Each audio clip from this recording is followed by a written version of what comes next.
Next topic है हमारा क्या कि पोलर फॉर्म है कॉम्प्लेक्स नंबर। बहुत ज़्यादा ही इंपॉर्टेंट ये टॉपिक है क्योंकि ये बहुत ही ज़्यादा बोर्ड में पूछा जाने वाला सबसे एक तरीके से सबसे इंपॉर्टेंट जो है न्यूमेरिकल्स यहाँ से पूछे जाते हैं। ठीक, चलिए polar form of complex number कैसे होता है, इसका क्या मतलब है।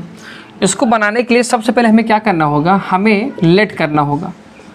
लेट अ कॉम्प्लेक्स नंबर क्या है, हम चाहे x + i y ही लिख लें, चलो वही लिख लेते हैं। अब जैसे मान लो कि मैंने आपको ये बता दिया कि भाई ज्योमेट्रिकल रिप्रेजेंटेशन क्या होता है कॉम्प्लेक्स नंबर का, तो अब मुझे पता है यहाँ पे इनका जो पॉइंट बनेगा क्या वो x, y बनेगा। ठीक है, तो इसका मतलब है कि मैं इस साइन से मतलब रियल, अब देखो यहाँ पे x का ऐसा पार्ट है बेटा, यहाँ पे अगर देखा जाए तो इसका जो रियल पार्ट ऑफ z है क्या है बेटा सर x है, और इसका इमेजिनरी पार्ट ऑफ z क्या है सर, इसका क्या है सर y है। इसका मतलब है ये दोनों अगर पॉजिटिव हैं, ये दोनों बेटा क्या है सर ये पॉजिटिव हैं, तो इसका मतलब है कि ये किस क्वाड्रेंट में जाएंगे सर, ये फर्स्ट क्वाड्रेंट में जाएंगे। ठीक है, तो ठीक है, ये तो हम लोग ऑलरेडी डन कर चुके हैं। ठीक, इसका मतलब है कि जब हम इसको ड्रॉ करना शुरू कर देंगे तो यहाँ होगा क्या, हम ये मान लेते हैं कि भाई वो जो कॉम्प्लेक्स नंबर है यहाँ पे मैं z लिखना है मेरे को, मैंने बोला क्या x + i y, मतलब एक तरीके से अगर मैं इस पॉइंट की बात करूँ तो क्या ये x, y है। इस पॉइंट को हम लोग ये मान लेते हैं बेटा ये p है। ठीक है, ओरिजिन से इसका डिस्टेंस ले लेते हैं, ओरिजिन का 0,0 है, इस पॉइंट को हम लोग लेते हैं क्या बेटा o। ठीक, अब यहाँ से अगर मैं देखूँ तो अगर ये हमारा क्या बेटा, ये हमारा रियल एक्सिस है। ठीक है, हम लोग ऑलरेडी डन कर चुके हैं ये बात कि भाई इसे क्यों बोलते हैं ऐसा। ठीक है, और ये बेटा हमारा क्या है बेटा, ये हमारा क्या है बेटा, ये हमारा इमेजिनरी एक्सिस है। ठीक है, क्या है इमेजिनरी एक्सिस है। चलो ठीक है, अब मुझे पता है कि ये जो कॉम्प्लेक्स नंबर है वो एक्स एक्सिस से अगर थीटा एंगल अगर बना रहा है, तो इसका मतलब है कि अगर मैं यहाँ से परपेंडिकुलर ड्रॉ करने की कोशिश करूँगा तो ये है पॉइंट हमारा क्या बेटा m।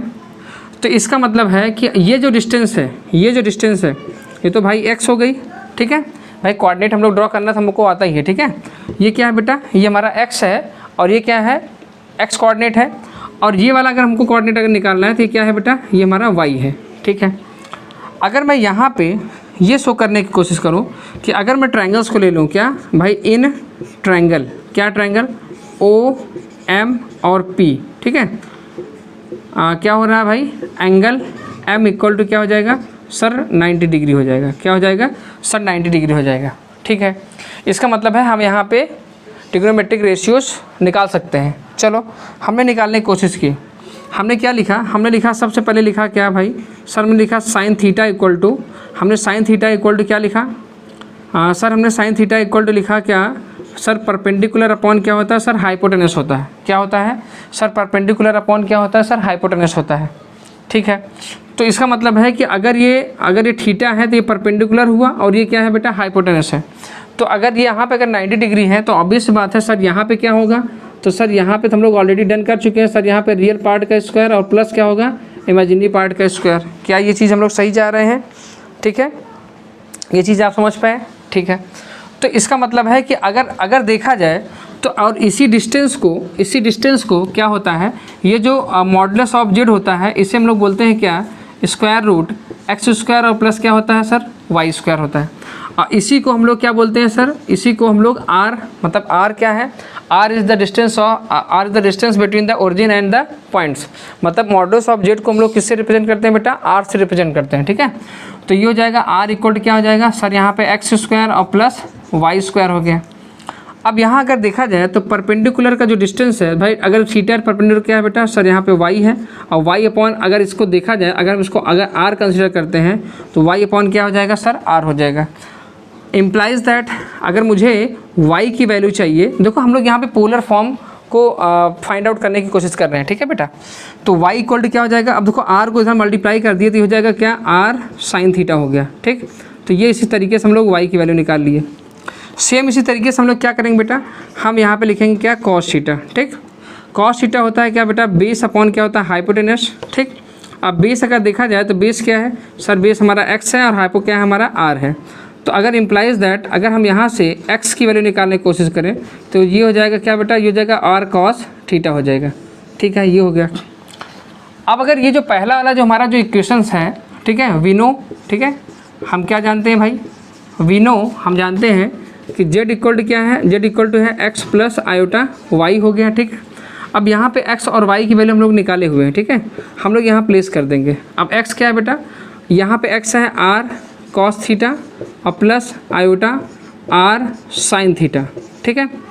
अगर यहाँ अगर देखा जाए तो अगर मैं r को अगर बाहर कॉमन ले लूँ तो ये हो जाएगा cos theta plus iota sin theta, ठीक है। तो ये जो पार्ट है, ठीक है, इस पार्ट को, ये जो हमने अभी फाइंड किया, ये है polar form of complex number. इसे कहते हैं क्या बेटा, इसे कहते हैं पोलर फॉर्म ऑफ, ठीक है, इसे कहते हैं polar form of complex number बोला जाता है, ठीक है। क्या कहा जाता है भाई, कॉम्प्लेक्स नंबर बोला जाता है, polar form of complex number, ठीक है। ये तो पोलर फॉर्म हो गया। अब यहाँ पे ये जो पोलर फॉर्म होता है इसे एक्चुअल में बोला जाता है क्या, ये पोलर कोऑर्डिनेट से हम लोग फाइंड आउट किए इसे, तो ये तो इम्पॉर्टेंट पॉइंट है, ठीक। यहाँ पे एक पॉइंट और पूछा जाता है आपसे, क्या आपसे एक पॉइंट ये पूछा जाता है आर्गूमेंट ऑफ जेड, जैसे एंगल जो होता है आर्गूमेंट ऑफ जेड। यहाँ पे नेक्स्ट हमारा क्या है बेटा, हमको यहाँ पे निकालना है आर्गूमेंट ऑफ कॉम्प्लेक्स नंबर, ठीक, या फिर इसे बोलते हैं क्या बेटा, amplitude of complex number. Sir ये कैसे निकलता है, इसको इस तरीके से निकालते हैं। अब देखो साइन और कॉस हमको पता है, तो भाई tan थीटा हमको निकालना आता है ना, तो हम यहाँ लिखेंगे क्या, हम यहाँ लिखेंगे tan theta equal to modulus of. अब यहाँ पे क्या हो जाएगा बेटा, यहाँ पे इमेजिनरी पार्ट अगर आपको देखना है तो आप इसको इस तरीके से लिख सकते हैं, imaginary part upon real part, ठीक है। तो इमेजिनरी पार्ट क्या है अगर देखा जाए, तो इमेजिनरी पार्ट सर यहाँ पे सर y है और y अपॉन क्या हो जाएगा x, ठीक है। इसको और डिटेल में अगर निकालना है तो क्या हो जाएगा, ये हो जाएगा tan theta equal to y की वैल्यू क्या है, और y की वैल्यू है क्या बेटा यहाँ पे r sin theta upon r cos theta, ठीक है। तो आप यहाँ से भी निकाल सकते हो क्या कि r sin थीटा अपॉन क्या हो जाएगा सर r cos थीटा, देख रहे हैं आप इस तरीके से। तो अब r से r मान लो कैंसिल आउट हो गया, तो यहाँ पे हम लोग लिख सकते हैं क्या कि भाई sin थीटा अपॉन क्या हो जाएगा आपका cos थीटा, ठीक। तो आपका जो मेन जो फार्मूला है, ठीक है, ये तो मैंने आपको दिखा दिया आप, लेकिन फ़िलहाल आप मेन से ध्यान रखिए। मेन आपका ये फार्मूला है कि भाई ये जो एम्पलीट्यूड है ये tan थीटा इक्वल टू क्या हो जाएगा मॉड ऑफ y अपॉन क्या हो जाएगा बेटा x। इसे इमेजिनरी पार्ट बोलते हैं और इसे रियल पार्ट बोलते हैं, ठीक। इस सेक्शन को बोला जाता है क्या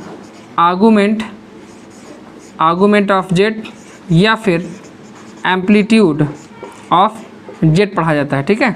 अब चाहो तो यहाँ पे आप लिख सकते हो, क्योंकि अगर आपको थीटा की वैल्यू इम्प्लाइज दैट करना है तो क्या हो जाएगा बेटा, थीटा इक्वल टू ये हो जाएगा tan inverse y upon x, ठीक है। तो इस सेक्शन को बोला जाता है क्या आर्गूमेंट या फिर एम्पलीट्यूड ऑफ जेड, ठीक है। तो ये कैसे निकलेगा, यहाँ लिखा जाएगा भाई tan इनवर्स y अपॉन क्या हो जाएगा बेटा यहाँ पे z हो जाएगा, ठीक। इस तरीके से इसको नोट करेंगे। अब देखो यहाँ पे इसका जो वर्किंग जो तरीका है उसको थोड़ा सा इस तरीके से ध्यान रखेंगे कि जैसे मान लो सर ये y और x किस तरीके से फाइंड आउट करेंगे, थीटा की वैल्यू कैसे निकालेंगे, ठीक है। तो यहाँ पे ये थोड़ा सा एक नोट पॉइंट में समझेंगे, इधर का पॉइंट आप समझ गए होंगे मेरे हिसाब से, ठीक है। इसको मैं थोड़ा रफ कर देता हूँ, देखिए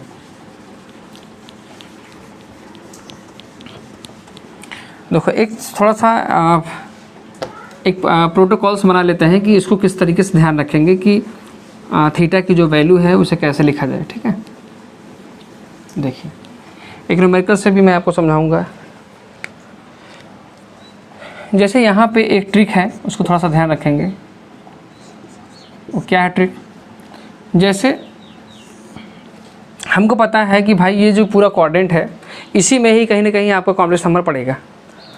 तो ये जो प्रिंसिपल एक्सिस होता है, मतलब एक तरीके से प्रिंसिपल वैल्यू जो होती है tan थीटा की, वो आपको पता है क्या होती है, ठीक। अब उसी के बीच में ही आपका पड़ेगा। एक्चुअल में जो थीटा जो रिप्रेजेंट किया जा रहा है वो -π से π के बीच में रहेगा, ठीक। तो एक तरीके से यहाँ से और यहाँ अगर देखा जाए तो अगर फर्स्ट क्वाड्रेंट में अगर आपको पड़ता है तो जो थीटा है वो थीटा ही रहेगा। सेकंड क्वाड्रेंट में अगर मान लीजिए अगर आपका कॉम्प्लेक्स नंबर पड़ता है तो थीटा जो होगा वो π माइनस क्या हो जाएगा, थीटा हो जाएगा। ठीक, मतलब एक तरीके से अल्फ़ा की अगर मैं बात करूँ, अल्फ़ा इक्वल टू क्या हो जाएगा, थीटा हो जाएगा। ठीक है, अल्फ़ा मतलब एक तरीके से दूसरा एंगल है, और यहाँ पे भी अल्फ़ा की वैल्यू क्या हो जाएगा सर, पाई माइनस थीटा होगा। अब बाकी क्या होगा बेटा कि जैसे यहाँ पे इसका मिरर इमेज गिरेगा, ठीक, तो यहाँ पे अल्फ़ा इक्वल टू क्या हो जाएगा सर, ये माइनस थीटा हो जाएगा। कब, अगर वो कॉम्प्लेक्स नंबर फोर्थ क्वाड्रेंट में पड़ता है तो। ठीक है, और अगर मान लो अगर वो थर्ड क्वाड्रेंट में पड़ता है तो अल्फ़ा इक्वल हो जाएगा माइनस पाई माइनस थीटा हो जाएगा। क्या हो जाएगा बेटा, पाई माइनस थीटा हो जाएगा। चलो भाई, अब इस पर कोई एक न्यूमेरिकल्स ले लेते हैं जिससे मैं आपको बेहतरीन तरीके से समझा पाऊँ भाई ये कैसे हो रहा है। ठीक है, चलो कोई एक न्यूमेरिकल्स ले लेते हैं, क्योंकि इस पर प्रॉब्लम्स तो आते ही हैं। ठीक है, जैसे यहाँ पे एक है क्या, रिप्रेजेंट द फॉलोइंग, इसको रफ कर देते हैं, इधर वाला जो सेक्शंस है, ठीक है, एम्पलीट्यूड वाला जो है।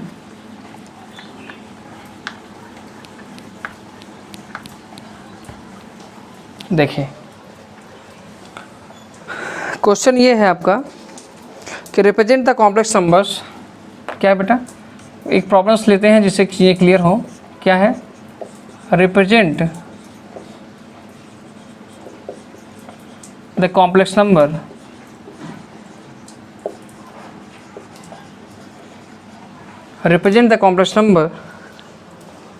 -1 और plus √3 iota, -1 plus √3 iota in the polar form.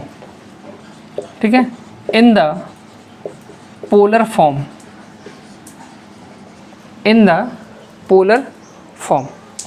चलो सबसे पहले हम लोग क्या करेंगे, जब इसका सोल्यूशन बनाएंगे, ठीक है, जैसे मैं बता रहा हूँ आप वैसे करिए। आप सबसे पहले जो गिवन है उसको आप -1 और प्लस और √3 आयोटा पहले इसको लिख देंगे। ठीक, फिर लिखेंगे पोलर फॉर्म। ठीक है, जो पोलर फॉर्म है हमारा वो क्या है sir, Z equal to R cos theta plus I sine theta. मतलब एक तरीके से देखा जाए तो मैं इसको ऐसे लिख सकता हूँ, क्या, R cos theta plus I R sine theta. अब क्या करेंगे हम लोग यहाँ लिखेंगे क्या बेटा, यहाँ लिखेंगे कंपेयरिंग बोथ इक्वेशन। क्या लिखेंगे, कंपेयरिंग बोथ इक्वेशन। जब मैंने कंपेयर किया तो अब देखो, जब मैं कंपेयर करूँगा तो उस समय होगा क्या, यहाँ पे जो इसका रियल पार्ट है वो इसके रियल पार्ट से क्या हो जाएगा, इक्वेट हो जाएगा। मतलब यहाँ पे होगा क्या बेटा, यहाँ पे होगा R cos theta equal to -1। ठीक, उसी तरीके से जब मैं इसको कंपेयर करूँगा तो ये हो जाएगा R sine theta equal to √3। अब इसे कैसे फाइंड आउट करेंगे, तो हम लोग क्या करेंगे, यहाँ लिखेंगे स्क्वायरिंग बोथ साइड। क्या लिखेंगे भाई, squaring both side and adding them. चलो एडिंग कर लो, तो स्क्वायरिंग करें तो ये हो गया कितना, R square sir cos square theta, अब -1 का स्क्वायर किया सर 1 आ गया। यहाँ जब किए तो ये क्या हो गया, R square sine square theta equal कितना आ गया सर 3। और जब हम इसको जब ऐड किए तो जब इसको लेफ्ट साइड जब ऐड करेंगे तो ये हो जाएगा क्या, R square cos square theta plus R square sine square theta equal to क्या होगा, देखो 1 और प्लस क्या हो जाएगा बेटा 3। मैंने क्या किया, मैंने आर स्क्वायर कॉमन ले लिया तो यहाँ हो गया क्या बेटा, आर स्क्वायर थीटा मतलब कॉस स्क्वायर थीटा और plus sine square theta equal to 4 आ गया। अब ये तो आइडेंटिटी हम लोग पढ़े हैं क्या कि sir sine square theta plus cos square theta equal to क्या होता है सर 1 होता है। ठीक है, तो ये हो जाएगा क्या बेटा, ये हो जाएगा R square into 1 equal to 4, मतलब आर इक्वल हो जाएगा √4 मतलब +-2, मतलब इम्प्लाइज दैट आर इक्वल हम लोग क्या मान लेंगे सर 2 ले लेंगे। ठीक है, अब क्या इतने से पोलर फॉर्म हमारा बन जाएगा, मतलब यहाँ पे देखो ये हमारा पोलर फॉर्म है। ठीक है, इस पोलर फॉर्म में अगर आप देखोगे तो आपको आर के साथ आपको थीटा की भी वैल्यू चाहिए, थीटा मतलब tan थीटा। ठीक है, तो चलो भाई निकाल दो। तो हमें पता है कि थीटा जब हम लोग जब निकालेंगे तो होगा क्या, यहाँ लिखेंगे क्या, यहाँ लिखेंगे tan theta equal to mod of क्या होता है सर y/x होता है। ठीक है, y मतलब होता है क्या, इमेजिनरी पार्ट। अब इमेजिनरी पार्ट कितना है सर, इमेजिनरी पार्ट है सर √3 अपॉन क्या है सर -1, देखो ध्यान से सर -1 है, ठीक। अब अगर देखा जाए तो मॉड से जब ये बाहर आया तो यहाँ हो गया कितना है सर, यहाँ आ गया √3 आ गया, ठीक है। यहाँ क्या आ गया बेटा, √3 आ गया। अब मुझे पता है कि √3 tan की कौन सी वैल्यू होती है सर, ये tan की, बताइए tan की कौन सी वैल्यू होती है सर, ये tan का √3 जो है 60 का वैल्यू होता है, tan 60।